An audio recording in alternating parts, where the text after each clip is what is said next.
Europe 1, 8h41. Et voici donc Nicolas Canteloup.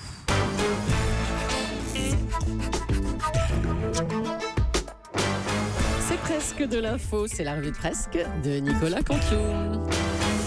Et aujourd'hui, c'est Jean-Pierre Elkabbach qui est avec nous pour les titres.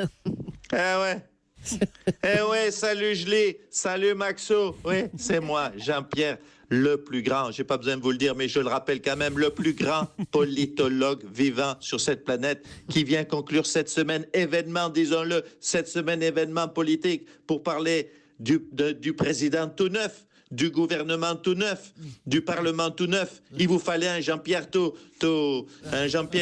motivé. Voilà, c'est ce qu'il y a de mieux. Vous avez vu La République en marche, le mouvement de Macron. Il a dévoilé la liste pour législatives. Eh bien, moi, je vais vous dire un truc. Je les connais tous. Je peux tout vous dire dessus sur les gars et les filles qui sont dedans. Ah d'accord, à ce point-là. Non. Oui. Mais attends, mais ma petite fille, ma Julie, j'ai 50 ans de journalisme politique dans les pattes. Tu me prends pour un bleu? Je les connais tous, je te dis. Tu veux de l'analyse politique? Je vais t'en donner. Alors, on les fait un par un. Première circonscription de l'Ain. Laurent Mallet. Il m'a jamais accordé une interview, c'est un nul. Deuxième circonscription, Marie-Jeanne Béguet. Elle m'a jamais accordé une interview, elle est nulle. Troisième, Olga Givernet, consternante. Quatrième, Stéphane Trompille, épouvantable. Cinquième, Hélène Demer, je vais te dire. Même à McDo, ils en voudraient pas comme équipière. J'ai rien perdu de mon sens politique, mon analyse politique pointue. Allez, tu veux des parti. titres, je te fais des titres. On Allez. y va, on vous écoute pour les titres. C'est parti. À Front National, Marion Maréchal Le Pen se retire la vie... Oui, c'est quoi ce jingle? Oui, allez, c'est parti. Marion Maréchal Le Pen se retire la vie politique pour s'occuper de sa fille. C'est tout l'inverse de son papa Jean-Marie. Ben oui, Jean-Marie Le Pen, c'est sa fille qui s'est occupée de lui pour qu'il se retire la vie politique. Et blanc. Comme sur des roulettes. Abdelaziz Bouteflika a félicité Emmanuel Macron, un ami de l'Algérie, a-t-il précisé. C'est incroyable ça, incroyable. Qui aurait pu penser que Bouteflika un jour serait à nouveau en marche? Législative, comme Manuel Valls n'a pas pu se présenter. Eh oui, pas mal. Comme Manuel Valls n'a pas pu se présenter sous la bannière En Marche des législatives, comme il est déféré devant la commission des conflits au PS, il a décidé de se présenter au concours de l'Eurovision. C'est un scoop. Oui, il me l'a dit lui-même, de sa bouche. Il se présente également au prochain casting de The Voice, à ceux de la Nouvelle Star, à Top Chef, au meilleur pâtissier. Ouais, il veut vraiment être pris quelque part, Manu. Et puis, le Front National veut changer de nom après les élections législatives. Alors, là, je les préviens. Les gars, au Front National, c'est pas parce que tu mets une étiquette de Château Lafite sur une bouteille d'eau de Javel que t'as forcément plus envie d'en boire. Voilà, j'ai clashé. Belle image. Merci Jean-Pierre.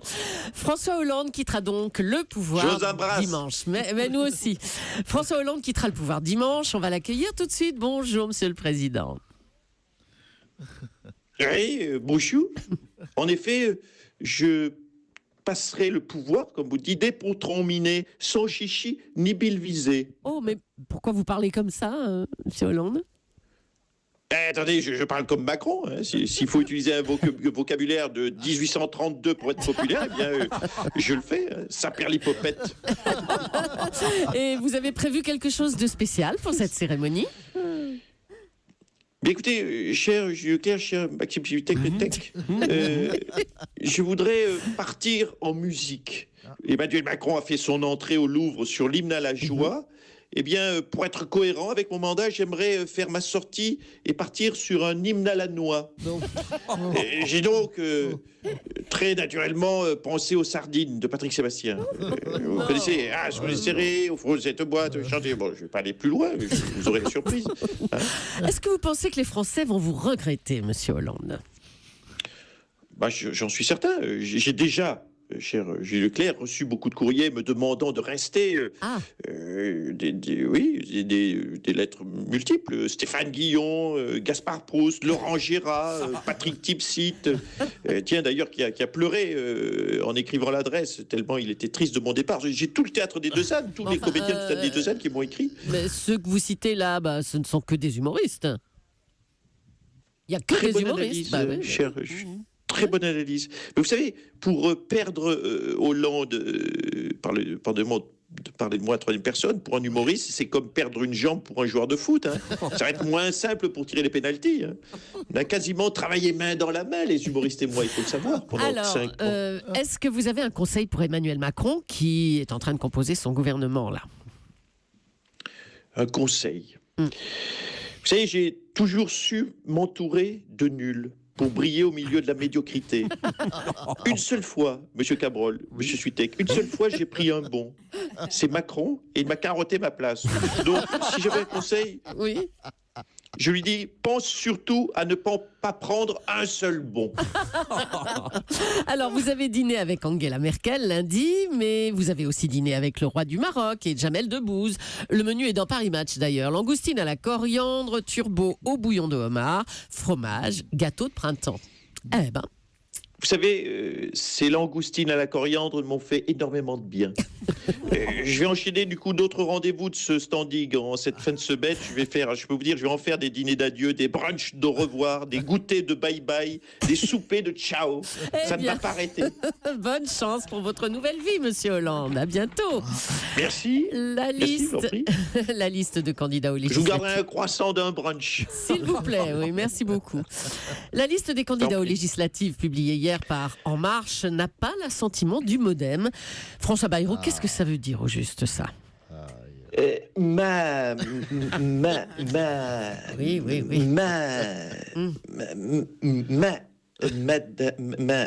Macron m'a un peu déçu.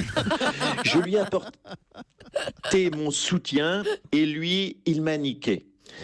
Il m'a niqué, il m'a ni questionné sur cette liste, ni même consulté, à vrai dire. Enfin, quoi qu'il en soit, avec le MoDem, on gerbe. On gerbe bien la situation, on va continuer à avancer. Bon, mais pour être clair, ça veut dire que l'alliance entre le MoDem et la République En Marche est définitivement remise en question? Pas exactement. D'abord, je vais aller voir Emmanuel dans son bureau, épicé. Non. Épicé, oui, épicé tout. On verra ce qu'il en ressort. Magnifique. Merci, Monsieur Bayrou. Ah non, encore.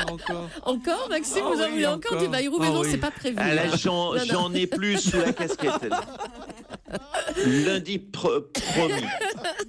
On va passer à Manuel Valls, qui n'a donc pas été investi pour les législatives par le mouvement d'Emmanuel Macron. L'ancien Premier ministre ne travaillera pas avec la majorité. Et vous, Ségolène Royal, vous aimeriez travailler avec le nouveau président? Oui. Mais écoutez, bien sûr, vous l'avez compris d'ailleurs. D'autant que pendant le débat d'entre-deux tours et lors de son discours de dimanche soir, Emmanuel Macron n'a pas dit un seul mot. Vous l'avez noté sur l'écologie. Et ça, c'est une très bonne nouvelle pour moi. Ah bon? Mais pourquoi c'est une bonne nouvelle pour vous? Parce que même s'il n'a pas dit un mot sur l'écologie, ça veut dire qu'il s'en fout complètement de l'écologie. Hein? Et je lui ai dit, Emmanuel, si tu t'en tamponnes, garde-moi. Hein? Je n'ai rien fait de spécial moi non plus sur l'écologie. Hein? C'est exact. Donc c'est exactement pile ton projet. Rien faire de spécial. Alors avant-hier, vous nous parliez de fermer les delphinariums de France et de remplacer les spectacles de dauphins par des spectacles de crevettes. Alors ça avance, ça donne quoi? Oui, c'est important ce que vous dites, parce que plus de spectacles de dauphins, d'abord, les gens aiment les spectacles aquatiques.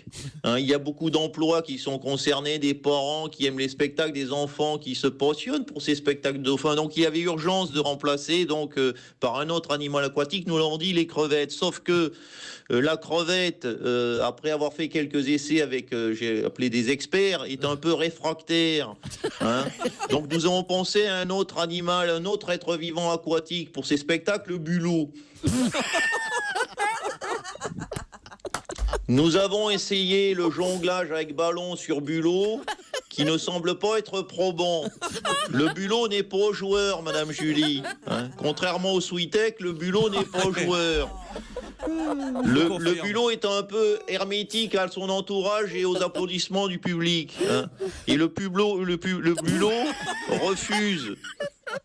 Oui, non mais vous souriez, mais c'est un sujet important. Il y a des emplois, des milliers d'emplois qui sont concernés, des centaines d'emplois. Le bulot refuse, nous avons un vrai souci, refuse de sauter dans les cerceaux qu'on lui présente.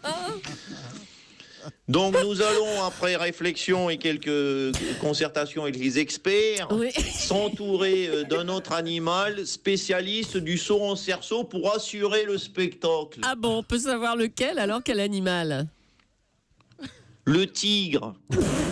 Oui. Oui, il fallait y penser, oui. Mais enfin, c'est pas l'animal le plus aquatique, le tigre. Et puis, ils vont se noyer, vos tigres.